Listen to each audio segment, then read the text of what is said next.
আজকে আপনাদের একটা ভিডিও দেখাবো, যদিও এআই দিয়ে তৈরি, কিন্তু এই ভিডিওটা দেখার পরে যারা নেতার পিছনে ঘোরেন এবং নেতাদের পাছাড়েন তাদের একটু হইলেও বুদ্ধি খুলবে।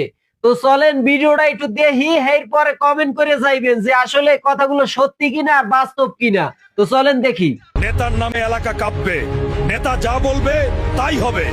কেউ কথা বললেও জিহ্বা ছিঁড়ে ফেলবো। কালকের মধ্যে নেতার প্রোগ্রামের টাকা না দিলে এই দোকানটাই জ্বালিয়ে দেবো। ভাই, তোর নেতা তো আমার জমিটা আটকে দিয়েছে, আমি কিন্তু পুলিশে মামলা করব বলে দিলাম। ভাইয়ের বিরুদ্ধে কথা বললে কল্লা নামিয়ে দেবো। চুপচাপ থাক।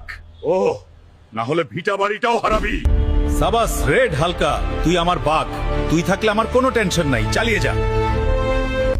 শোনো, তুমি যে নেতা নেতা করে পাগল হয়ে যাচ্ছ, দেখবে বিপদের সময় তাকেই আর পাশে পাবে না।